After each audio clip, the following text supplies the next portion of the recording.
ကြောက်စရာကောင်းတဲ့သီလရှင်တစ်ပါးကပုံမှန်မဟုတ်တဲ့ကလေးတွေကိုကြောက်စရာကောင်းတဲ့ပုံမြင်ပြောပြဖို့အတွက်စတင်နေခဲ့ပါတယ်။ဒါရတဲ့နေ့လေးတစ်နေ့မှာတော့ပန်းချံထဲမှာကလေးတွေစော့ကစားနေခဲ့ကြပြီးကလေးအများစုကတော့လာတိုဆိုတဲ့ကစားစရာနဲ့စော့နေခဲ့ကြပါတယ်။အဲ့ဒီပန်းချံထဲမှာတော့ကလေးမလေးနှစ်ယောက်ကလည်းပျော်ပွဲစားထက်တဲ့ပုံစံလေးနဲ့ပန်းချံမှာအနားယူနေခဲ့ကြပါတယ်။ဒီလိုနဲ့နီနာဆိုတဲ့ကလေးမလေးကငါတို့ဒီလိုပန်းချံထဲမှာပျော်ပွဲစားထွက်ရတာအရန်ပျော်ဖို့ကောင်းတယ်နော်။နောက်တစ်ခါထက်လာဖြင့်ငါတို့စားဖို့အတွက်ကိမ်မုံလောက်ခဲ့မယ်လို့သူ့တငယ်ချင်းအီချာကိုပြောလိုက်ပါတယ်။အီချာကတော့ပျော်ဖို့တော့ကောင်းပါတယ်တငယ်ချင်းရဲ့။ဒါပေမဲ့လည်းအဲ့ဒီကလေးတွေစောင့်နေတာအယံမနာကြီးလို့နဲ့သူတို့တွေကအချိန်တိုင်းလိုဒီပန်းချံထဲမှာအဲ့ဒီလာတိုအမြဲတမ်းစောင့်နေကြတာဆိုပြီးပြန်ပြောလိုက်တယ်။နီနာကလည်းဟုတ်ပ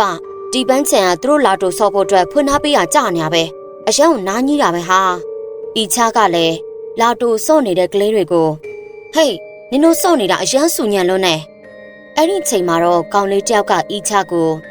ဟဲ့ဒီပန်းချံနင်းပိုင်လာလားဒီပန်းချံမှာဘသူမဆိုကစားခွင့်ရှိတယ်လာတိုမကလို့ကြိုက်တဲ့ကစားဆရာနဲ့ကစားခွင့်ရှိတယ်ငါတို့ပြောနေရအောင်နင်ကဆီယာမကြီးလားဆိုပြီးပြောလိုက်ပါတယ်အီချာကလည်း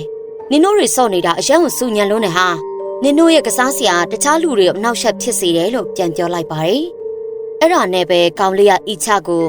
အေးပေါ့နင်လဲလာတိုကစားဆရာကိုစော့ပွင့်ကြိုက်သွားလိမ့်မယ်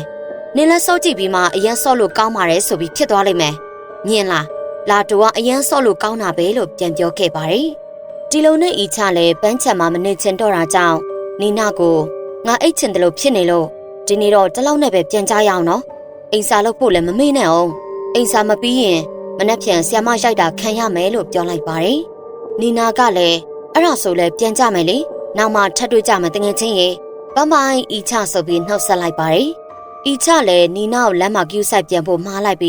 တငယ်ချင်းနှစ်ယောက်လည်းပြန်ခဲ့ကြပါတော့တယ်။အီချအိမ်ပြန်ရောက်တဲ့ချိန်မှာတော့သူ့အမေကမမေသမီးလေးရေသမီးလေးဖေဖေကသမီးတို့လက်ဆောင်တစ်ခုပေးထားတယ်လို့အီချကိုပြောလိုက်ပါတယ်။အီချကတော့ဖေဖေကအိမ်ပြန်ရောက်နေတာလားလို့မေးလိုက်ပြီးသူ့အမေကတော့မဟုတ်ဘူးသမီးလေးရေသမီးလေးဖေဖေကပစ္စည်းပို့သမားနဲ့အိမ်ကိုလှမ်းပို့လိုက်တာလို့ပြောလိုက်ပါတယ်။အီချလည်းသူ့အဖေပေးတဲ့လက်ဆောင်ကိုတွားဖွင့်ကြည့်လိုက်တဲ့ချိန်မှာတော့ဟာလာတိုကစားစရာပါလားသမီးကကလေးမဟုတ်တော့ဘူးလေဘာလို့ကလေးကစားစရာကြီးကိုလက်ဆောင်နဲ့ပေးတာလဲအီချအမေကတော့ဟာအဆင်ပြေပါတယ်သမီးလေးရဲ့သမီးရွယ်ကလေးတွေလည်းလာတိုတွေစော့နေကြတာမဟုတ်ဘူးလားပြီးတော့သမီးအဖေကသမီးကိုစော့စိတ်ချင်လို့လက်ဆောင်ပေးရလေအဲ့ဒီလိုပြောပြလိုက်ပါတယ်အီချကလည်းဟုတ်ကဲ့မမေလို့ပြန်ပြောလိုက်ပြီးညအိပ်ရာဝင်ခါနီးမှာတော့အီချလည်းလာတိုကစားစရာကိုကြည့်ပြီးလူတွေကလည်း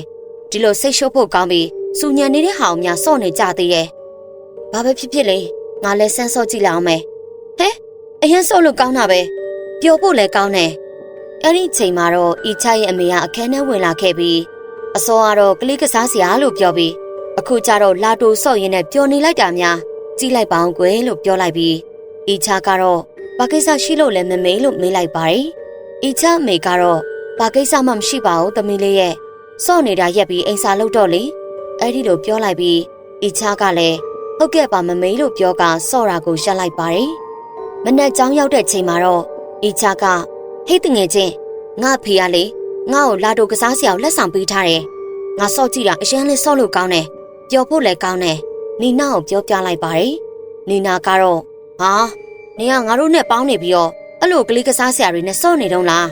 းနေကအဲ့လိုကစားစရာနဲ့စော့ရမယ့်အရွယ်မဟုတ်တော့ဘူးလေအဲ့ဒီလိုပြန်ပြောတော့အီချာကတော့အေးပါတငယ်ချင်းရဲ့ငါလည်းလာတိုစော့ရတာအဲ့လောက်ကြီးမကြိုက်ပါဘူးစိတ်မပူပါနဲ့လို့ပြောလိုက်ပါတယ်အီချာတို့ကျောင်းသားမှာလည်းကလေးတော်တော်များများကလာတိုကိုပဲအချိန်တိုင်းစော့နေခဲ့ကြပြီးစူညံနေခဲ့တာပေါ့နီနာကတခြားကျောင်းသားတွေကိုသူတို့တွေကကျောင်းမတောင်လာတိုအချိန်တိုင်းစော့နေကြတယ်အရန်စူညံပြီးစိတ်ရှုပ်ဖို့အရန်ကောင်းတယ်လို့ပြောနေခဲ့ပါတယ်ဒီလိုနဲ့ပဲကျောင်းဆင်းချိန်မှာအီချာတို့တငယ်ချင်းတွေအတူတူပြန်ခဲ့ကြပြီးလမ်းကတနေရာမှာတော့ဈေးတဲ့တယောက်ကလာတိုကစားစရာကိုအလကားပေးနေတယ်နော်ကြိုက်တဲ့အရာရွေးပြီးအလကားယူသွားကြနော်လို့အော်ပြောနေခဲ့ပါတယ်အီချာကလည်းနီနာကိုလာတိုကစားစရာကိုအလကားပေးနေတာတဲ့နင်တခုလောက်သွားမယူလားငါတို့စီမှာတခုလောက်ရှိထားတာလေကောင်းပါတယ်လေပြီးတော့အလကားရမှာပဲဟာလို့ပြောလိုက်ပါတယ်နီနာကတော့ငကိုတွေကလာတိုကစားတဲ့သူတွေကိုကြည့်မရတာကြောင့်မလို့ချင်မောင်းဟာအဲ့ဒီအယောက်ကငါတို့အသက်ရွယ်နဲ့ဆော့ဖို့လည်းမလိုတော့ဘူးလေနင်လိုချင်နေဆိုရင်တော့သွားယူလေအဲ့ဒီလိုပြန်ပြောလိုက်ပါတယ် ဤချကတော့ငါစီမှာအဖေလက်ဆောင်ပေးထားတဲ့လာတိုရှိပြီးသားလေငါလည်းမယူတော့ဘူးလို့နီနာကိုပြောလိုက်ပါတယ်ပြီးတော့အဲ့ဒီနေရာကနေအိမ်ကိုပြန်လာခဲ့ကြပါတယ်ဤချအိမ်ပြန်ရောက်တဲ့အချိန်မှာတော့သူ့အမေနဲ့ TV သတင်းကြည့်နေတော့ကလေးတချို့တိုက်ပေါ်ကပြုတ်ကျကသေဆုံးသွားပြီးနောက်ကလေးတစ်ယောက်ကလည်းလမ်းပေါ်မှာကားတိုက်ခင်ရကသေဆုံးသွားခဲ့ပါတယ်အဲ့ဒီကလေးနှစ်ယောက်လုံးကလာတိုကစားနေပြီးအဲ့ဒီလာတိုထဲမှာပဲစိတ်ရောက်နေပြီးဘာကိုမှမတွေးနိုင်တော့တာကြောင့်သေဆုံးမှုတွေဖြစ်တဲ့အကြောင်းကို TV သတင်းမှာတင်ဆက်နေခဲ့ပါတယ်။အဲ့ဒီသတင်းကိုကြည့်နေတဲ့အီချလည်းလန့်နေခဲ့ပြီးလာတိုကစားရမှာကြောက်နေခဲ့ပါတယ်။အီချရဲ့အမေကတော့သမီးလာတိုကစားရင်အဲ့လိုမျိုးစိတ်မလွတ်သွားအောင်ဂရုစိုက်ပြီးကစားရမယ်။အဲ့ဒါမှအန်ဒီရမဖြစ်မှာလို့အီချကိုပြောလိုက်ပါတယ်။အီချကလည်းဟုတ်ကဲ့ပါမမေ။သမီးလာတိုကစားတဲ့အချိန်ကျရင်အဲ့လိုမဖြစ်အောင်ဂရုတစိုက်နဲ့ဆော့ပါမယ်။အဲ့ဒီလိုပြန်ပြောလိုက်ကအဲ့ဒီနေ့မှာတော့အီချလည်းတတင်းကိုသေချာနားထောင်နေခဲ့ပါတယ်။နောက်တရက်အီချကျောင်းရောက်တဲ့ချိန်မှာတော့ကျောင်းမှာရှိတဲ့လာတိုကစားတဲ့ကလေးတွေကိုမတွေ့ရတော့ပဲတာမန်ကစားနေတဲ့ကလေးတွေကိုသာတွေ့လိုက်ရတာကြောင့်မနေ့က TV မှာလာတဲ့သတင်းကြောင့်ဖြစ်မယ်လို့ပြောနေခဲ့ပါတယ်။အဲ့ဒီချိန်မှာတော့နီနာလည်းရောက်လာခဲ့ပြီးလာတိုကစားတဲ့သူတွေမရှိတော့တာကြောင့်ငါရဲ့မနက်ခင်းလေးကတိတ်ဆိတ်ပြီးအရှမ်းနေလို့ကောင်းတာပဲလို့ပြောနေခဲ့ပြီးမနေ့ကသတင်းကြည့်ဖြစ်လားလို့အီချကိုမေးလိုက်ပါတယ်။အီချကတော့တတင်းမှာပါတဲ့လာတိုကစားလို့တေသွားတယ်ဆိုတာကအတိတ်ပဲမရှိဘူးလို့နီနာကိုပြောလိုက်ပြီးလာတိုကစားလို့တေမယ်ဆိုရင်ကလေးတော်တော်များများတေကြမှာလို့ပြောလိုက်ပါတယ်။နီနာကတော့ဘာပဲဖြစ်ဖြစ်လာတိုကစားတဲ့သူတွေမရှိတော့တာကြောင့်မစူညံတော့ဘူးလို့ပြောလိုက်ပါတယ်။အီချကလည်းဟုတ်တယ်နီနာနင်ပြောတာမှန်တယ်။လာတိုကစားတဲ့သူတွေမရှိတော့တာကြောင့်အရန်ကိုတိတ်ဆိတ်ပြီးနေလို့ကောင်းတယ်လို့ပြန်ပြောလိုက်ပါတယ်။ဒီလိုနဲ့ကျောင်းစင်းချိန်မှာတော့အီချတယောက်တည်းပြန်လာခဲ့ပြီးအပြန်လန်းပန်းချန်ထဲမှာတော့ကောင်လေးတယောက်ကလာတိုစော့နေတာကိုမြင်လိုက်ရတဲ့အတွက်ကြောင့်အီချကဟဲ့နင့်ကိုငါခေါ်နေတယ်လေမကြားဘူးလားလို့မေးနေခဲ့ပါတယ်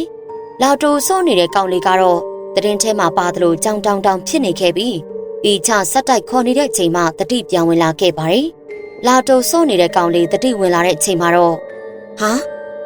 ငါပဲနေအောင်ရောက်နေရလဲဘာဖြစ်လို့လာတိုငါပြန်ကစားနေရတာလဲဆိုပြီးပြောနေခဲ့ပါတယ်အီချကတော့နေရာပန်းချန်ထဲမှာရောက်နေရလေပြီးတော့လာတိုကစားရတာပျော်ဖို့ကောင်းတယ်မလားလို့မေးလိုက်ပါတယ်။ကောင်လေးကတော့သူလာတိုကိုကစားတဲ့ချိန်မှာထူးဆန်းတယ်လို့ခံစားနေရပြီးသူ့ကိုတတိဝင်လာအောင်ဆက်တိုက်ခေါ်ပြီးတဲ့အီချကိုလည်းကျေးဇူးတင်လိုက်ပြီးကြောက်ကြောက်လန့်လန့်နဲ့ထွက်ပြေးသွားခဲ့ပါတယ်။အီချကတော့ကောင်လေးကစားနေတဲ့လာတိုကိုကြည့်ပြီးဒီကောင်လေးကသူ့ကိုသူတောင်လာတိုကစားနေတာမသိပ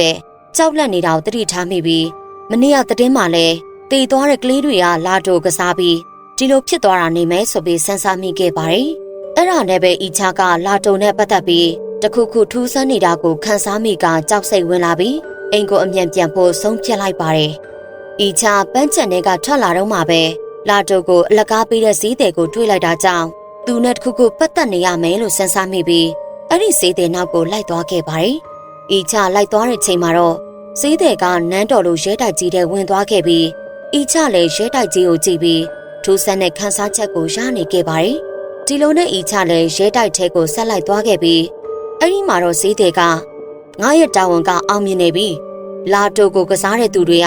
ကငါတို့ရဲ့ကြားခံတွေဖြစ်နေပြီ။အဲ့ဒီကလေးတွေကရစ်ပူစော်ခြင်းရဲ့အနစ်နာခံတဲ့သူတွေပဲလို့ပြောနေခဲ့ပါတယ်။အီချကတော့အဲ့ဒီလာတိုကိုအလကားပေးနေတာတွေကအယူလွဲမားနေတဲ့သူတွေရဲ့ထောင်ချောက်တစ်ခုဖြစ်ပြီးသူတို့ကိုးကွယ်တဲ့သူကကလေးတချို့စတင်ကတတ်နေပြီကျန်တဲ့လာတိုကစားတဲ့ကလေးတွေအတွက်အီချကစိုးရိမ်နေတာကြောင့်ဒီဘာသာရေးအယူလွဲတဲ့အဖွဲ့ရဲ့အစီအစဉ်ကိုဖျက်ဆီးရမယ်လို့တွေးနေခဲ့ပါတယ်။အဲ့ဒီအချိန်မှာပဲအထက်အဈေးတွေက